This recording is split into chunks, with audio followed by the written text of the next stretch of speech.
It's May 25th, 1977. A young up-and-coming director named George Lucas awaits the reception of his new space opera film based off of Flash Gordon's sci-fi serials that haven't been popular for decades. Not only this, but you've gone way over budget, so Fox is mad at you, and many of your friends have said it is bad as well. But then, despite only being released in select theaters, boom, the movie is a massive success, completely reshaping the future of the film industry and proving to be a massive economic and cultural success, with 11 movies, 13 shows, and hundreds of books released over the next 48 years, leading us to the present day. But how did all of this start? And why is that Darth Vader guy killing children now? To answer these questions and more, we have to take a step back to 1973, where George Lucas has just released American Graffiti, starring Harrison Ford, which goes on to gross $55 million in the box office on a budget less than $1 million. At this point, Alan Ladd Jr., the head of 20th Century Fox, decided he wanted to produce George Lucas's next money-making masterpiece. Meanwhile, George, being the independent filmmaker he is, goes in a completely different direction than his last film, wanting to make a Flash Gordon film series based off of the 1930s serials. A serial is a movie split into multiple 20-minute installments that are aired on TV weekly. Since the license to Flash Gordon is not available, George decides to make his own story with a science fiction setting that combines the mythological ideas from thousands of years ago with movies that had a big impact on him, like Akira Kurosawa's Hidden Fortress and Joseph Campbell's The Hero with a Thousand Faces. By 1976, George has written 4 drafts of Star Wars, fitting it into the hero's journey developed by Joseph Campbell. Funny enough, this is the same story structure I'm using for the short film I'm creating now, called Assassins of the Ice. Going from a story about Anakin Starkiller to a story about Luke Skywalker trained by Obi-Wan, the plot fluctuated quite a bit. To those who are familiar with the Star Wars prequels, you might recognize some of the elements in the early drafts of the story, which would be adapted into that trilogy, such as the father of Luke, Anakin, a Wookiee homeworld, and the birth of Darth Vader on a volcanic planet at the hands of Obi-Wan. Which of these two names sounds better? Adventures of Luke Starkiller as taken from the Journal of the Whills, Saga 1, The Star Wars, or Star Wars. These were both names of the movie at some point during production. Yeah. When production arrived for the first Star Wars movie, George Lucas hired legendary actors Peter Cushing and Alec Guinness, and even reached out to Christopher Lee, who declined but who we will hear from later in this video. Lucas also created his own visual effects company, ILM, which stands for Industrial Light and Magic, and used the success from this movie, as well as the preceding sequels, to create his own independent filmmaking studio at Skywalker Ranch. No wonder he cared so much about merchandise. Star Wars, which would later be named Star Wars Episode 4: A New Hope, would be released and be a massive success, which brings us back to where we are at the start of this video. So you just created a massive success of a movie with endless potential for expanding the story. What do you do?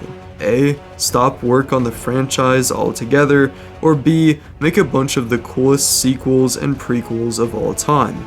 Well, George actually considered the first option after how much he crashed out during the production of the first movie, but he decided to hire an author to write 2 sequels, which he could develop into screenplays for the next movies.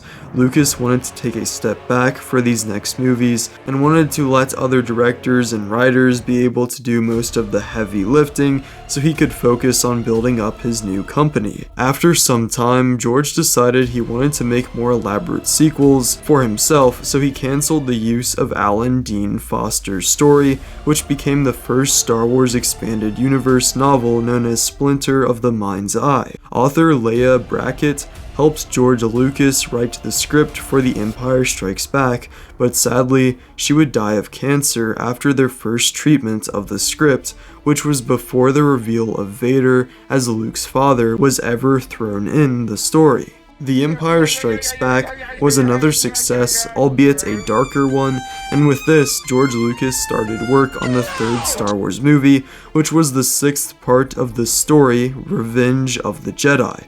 Don't worry, they changed the name from Revenge to Return in a couple years. At this point, Lucas's personal life was now disintegrating, with him and his wife Marcia Lucas going on to divorce in 1983, and he wanted to spend more time raising his daughter Amanda during the production of the film. Director Richard Marquand directed Return of the Jedi, whereas director Irvin Kershner had directed The Empire Strikes Back.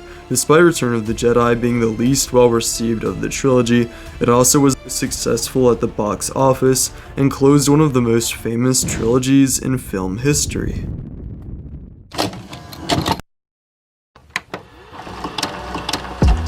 Then George Lucas took a break, and I mean a really long one, as in the next Star Wars movie didn't come out for 16 years. So what happened during that time? Did fans just go back to having actual lives?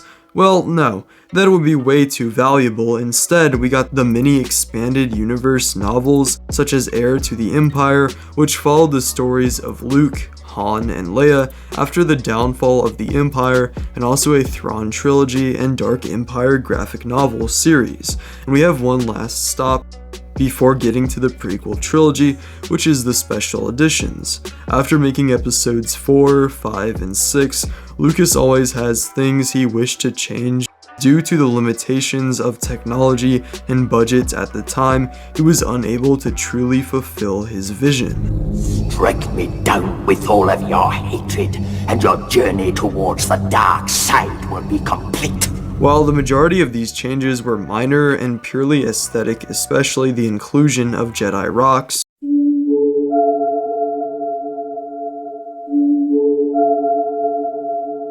the fandom were not happy with these alterations, especially when the despecialized versions were slowly erased from existence. With George's kids growing older, the new surge in Star Wars content in the early 90s, and the improvements in CGI technology, he decided it was time to create the prequel stories he had grown so fascinated with, centering the story around the tragic downfall of Anakin Skywalker rather than the adventures of Ben Kenobi, and having the making of this trilogy serve as more of a completion of the saga of Anakin Skywalker than a piece of a bigger franchise. Lucas got to work in 1994 writing The Phantom Menace, and then filming began in 1997 for the movie. Actors like Liam Neeson, Samuel L. Jackson, and Ewan McGregor were all selected for the first episode of his prequel trilogy, released on May 19, 1999. Since these movies focused more on the backstory of the originals and the development of key characters, the trilogy had a different feel than the swashbuckling action of the original trilogy. While younger fans fell in love with these films, much like the new fans of the original trilogy did back in the 70s and 80s, many of the older fans had a more cynical view of these new installments, despising the childlike elements and boring political sections of the films. Also, dialogue and new characters like Jar Jar Binks were heavily criticized. The hate from this reached George Lucas, dissuading him from approaching Star Wars after the prequels, and even reached the actors themselves like Jake Lloyd, who was bullied greatly for his role by fans, and also Ahmed Best, who was almost led to after the backlash he faced. Props to them for staying strong and sticking with us. I couldn't imagine my childhood without them. George continued on with Star Wars Episode 2 Attack of the Clones, which showed the relationship between Anakin Skywalker and Padme Amidala.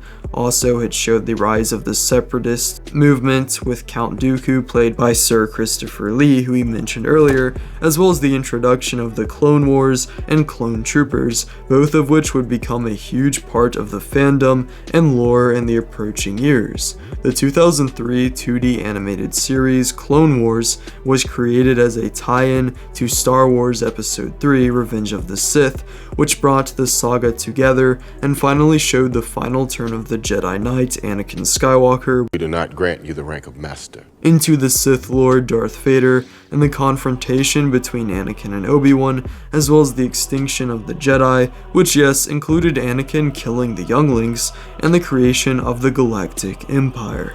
Lucasfilm branched out after the prequel movies with games like Star Wars Republic Commando, Star Wars Battlefront, and Star Wars The Old Republic, while expanded universe books like Labyrinth of Evil, Darth Bane, and Darth Plagueis were produced as well. At the same time, a 3D animated Clone Wars series was piloted with the Clone Wars movie, and then 6 seasons of this show, which received complaints at first about the character Ahsoka, who quickly grew to be a fan favorite, and this show greatly expanded the ideas and character arcs of the Prequel Trilogy, was co-created by George Lucas himself, and also brought in key player Dave Filoni of Lucasfilm.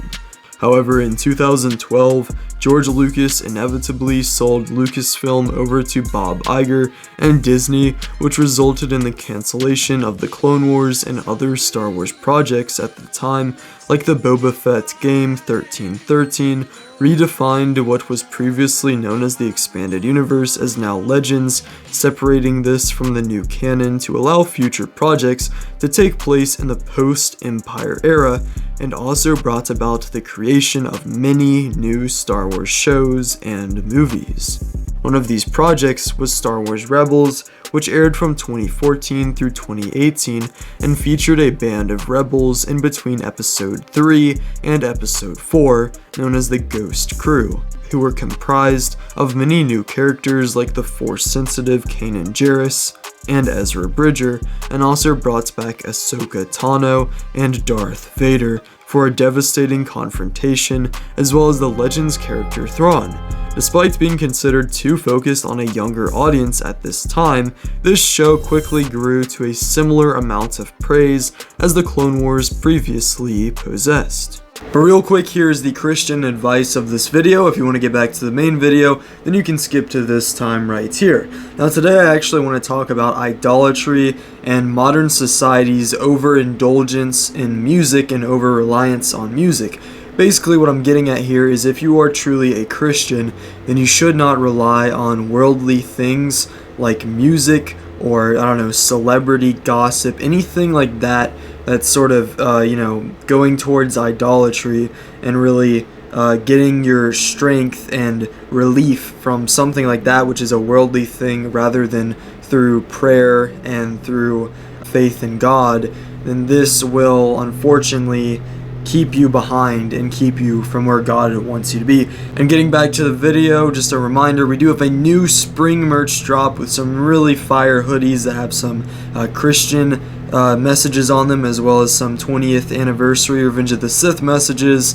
But yeah, back to the video. At the same time, 5 different Disney-produced Star Wars movies were made back-to-back, with the highly controversial sequel trilogy, which took place many years after episodes 4 through 6. And you've probably heard before that George Lucas came up with ideas back in the 70s for a sequel trilogy he wanted to make one day after the original trilogy. Well, this one takes none of those ideas, and they instead decided to create their own story, except one small problem. It wasn't planned out at all, so this leads to the movies feeling like they are constantly competing between different visions of different directors, and many things come out of left field way too late in the trilogy.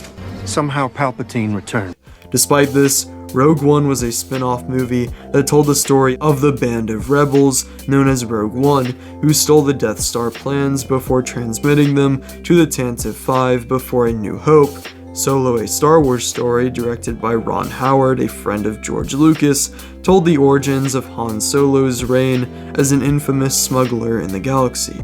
Right around this time, in 2019, Disney started up their new streaming service, Disney Plus, with the show The Mandalorian, which was created by Jon Favreau and Dave Filoni mentioned earlier. This series put a Western-styled show in the setting of Star Wars, with the main character of Din Djarin and the child Grogu making their way through a very intricate and difficult journey. With the popularity of this series, seasons 2 and 3 were created in time, along with a large slew of new shows, including a conclusion to the Clone Wars with a 7th season, as well as an Obi-Wan Kenobi series, Andor, Tales of the Jedi Seasons 1 and 2, all 3 seasons of The Bad Batch, The Book of Boba Fett, The Acolyte, Skeleton Crew, and soon Andor Season 2. The amount of poorly written, low-quality shows about characters and stories that don't feel very important to focus on have made the experience of being a Star Wars fan feel diluted and lifeless. But it's up to us now, the fans, to shape the future of this franchise, whether this is on YouTube with fanfictions and lore videos, or in the film industry making better movies than Disney has ever gotten close to. There's definitely something for all of us to do to keep this story we love so much alive, and to hopefully spread some valuable lessons, and to create meaningful relationships along the way. And this isn't the first time I've talked about the value found in the best aspects of Star Wars, but as always, thank you for watching, but yeah, see ya.